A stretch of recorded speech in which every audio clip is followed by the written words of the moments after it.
नमस्कार, खबरें जारी न्यूज 24 पर मैं हूं आपके साथ मकसूद खान। 2024 के छठे चरण का मतदान खत्म हो चुका। देश के 58 लोकसभा सीटों पर तमाम उम्मीदवारों की राजनीतिक किस्मत ईवीएम में कैद हो गई है, लेकिन छठे दौर के चुनाव ने यह तय कर दिया कि जो भी इस राउंड में लीड लेगा जीत उसी की होगी। हालांकि इस बार जो मुकाबला है वो एनडीए बनाम इंडिया गठबंधन के बीच है, लेकिन कई सीटों पर मामला त्रिकोणी भी नजर आता है। ऐसे में दिल्ली से लेकर यूपी और बिहार से लेकर बंगाल तक में एनडीए के रास्ते पिछले चुनाव के मुकाबले ज्यादा कठिन, ज्यादा मुश्किल नजर आ रहे हैं। 2024 के चुनाव में पूरा सियासी समीकरण बदला बदला सा है और अब आखिरी दौर की वोटिंग 1 जून को होगी। सबसे बड़ा सवाल यही, आखिर कौन सा वोटर किसके पाले में गया और किसके पाले से छिटका है, और 7वें चरण में किसके सामने कौन सी मुश्किल चुनौती है। ऐसे में खास पेशकश देखिए,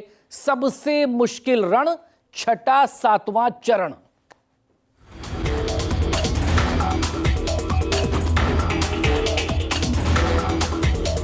इंडिया अलायंस को अपने वोट बैंक की गुलामी करनी है तो करें, उनको वहां जाके मुजरा करना है तो भी करें। और हम जीतने वाले हैं, इसमें कोई शक नहीं है। ये गठबंधन कहता है मिलकर के लड़ेंगे, चुनाव जीतेंगे तो मिलकर के लूटेंगे, और चुनाव हारेंगे तो 4 जून को फिर से टूटेंगे। जो लोग 2014 में आए थे वो 2024 में उनकी विदाई होना तय है। चल हो जा शुरू।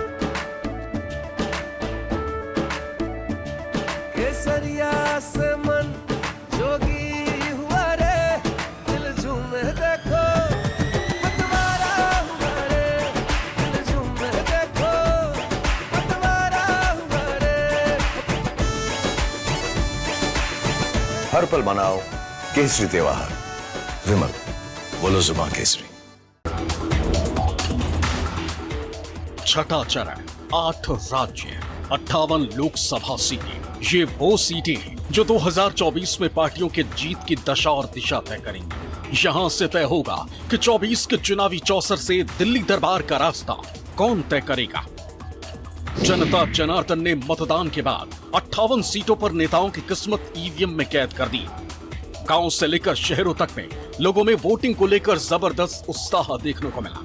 साथ ही देश के कई दिग्गज नेताओं ने भी अपने मताधिकार का इस्तेमाल किया, लोकतंत्र के इस महापर्व में अपनी भागीदारी निभाई। जिन 58 सीटों पर मतदान हुआ उसमें उत्तर प्रदेश की 14, हरियाणा की 10, दिल्ली की 7, बिहार की 8, पश्चिम बंगाल की 8, उड़ीसा की 6, झारखंड की 4 और जम्मू कश्मीर के 1 सीट पर मतदान हुआ। 2019 लोकसभा चुनाव में से 2024 का चुनाव अलग है। यूपी में सपा और कांग्रेस मिलकर चुनावी मैदान में उतरी। हरियाणा में कांग्रेस आप मिलकर 10 सीटों पर चुनाव लड़ रही। वहीं पश्चिम बंगाल में बीजेपी बनाम टीएमसी की लड़ाई। तो बिहार में भी नीतीश कुमार की जेडीयू एनडीए के साथ है, तो लेफ्ट और आरजेडी कांग्रेस के साथ मिलकर चुनाव लड़ रही।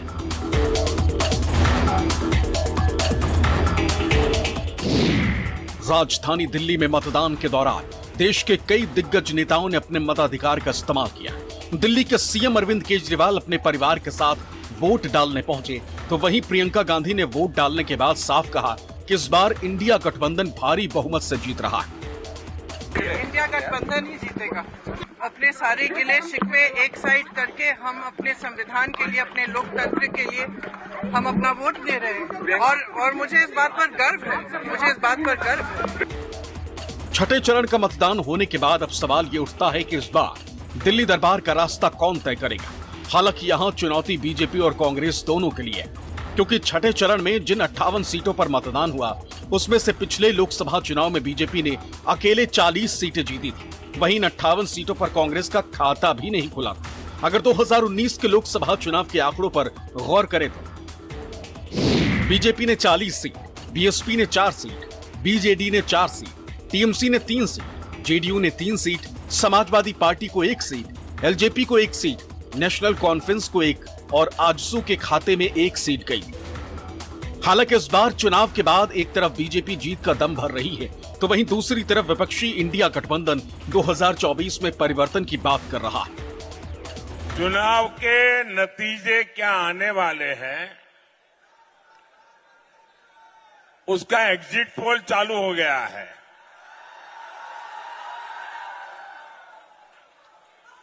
आप समझ लीजिए, जब ये इंडी गठबंधन वाले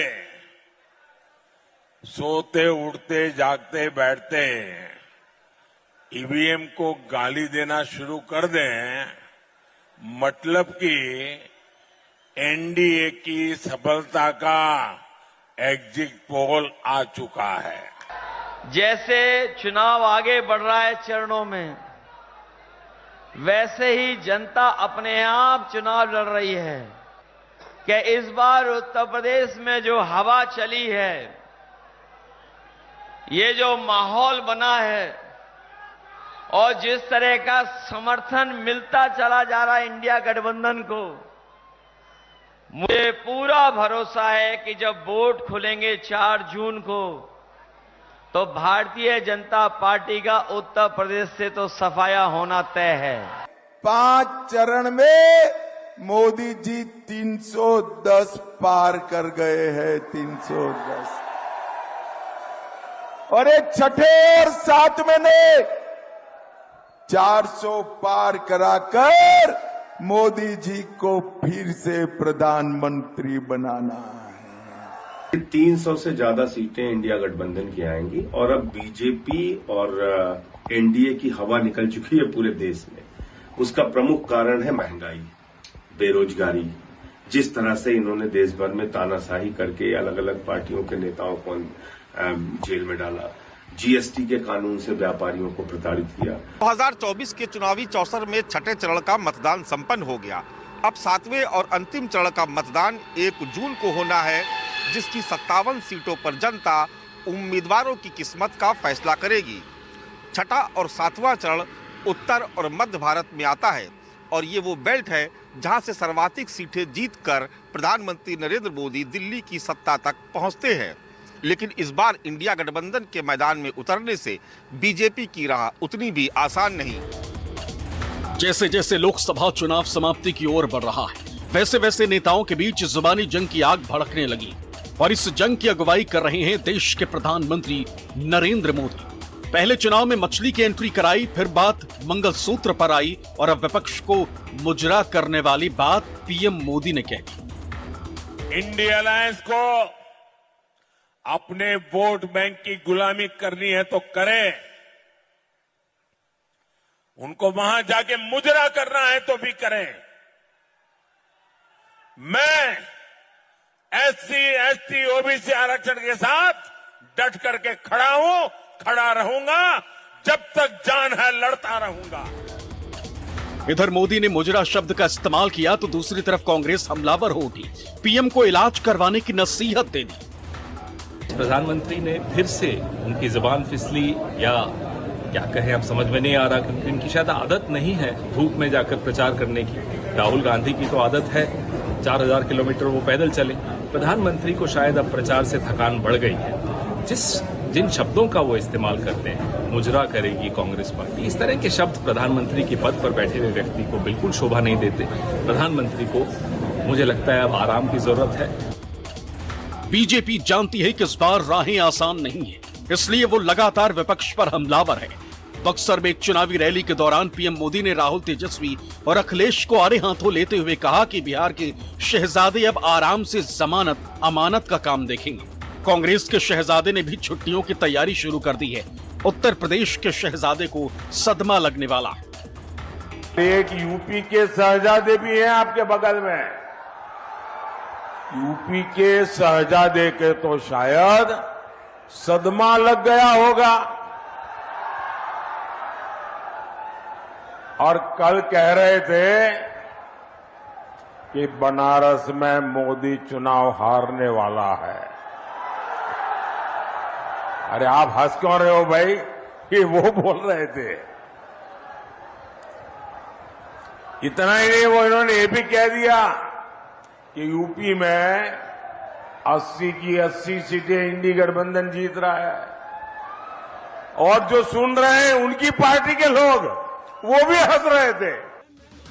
लोकसभा चुनाव के 7वें और अंतिम चरण में 1 जून को वोट डाले जाएंगे। इस चरण में 8 राज्यों के शेष 57 सीटों के लिए मतदान होगा। अंतिम चरण में कुल 904 उम्मीदवार मैदान में हैं। इस चरण में कई दिग्गजों की साख मैदान में है, जिसमें सबसे पहला और बड़ा नाम है देश के प्रधानमंत्री नरेंद्र मोदी का। चुनाव मतलब न्यूज़ 24।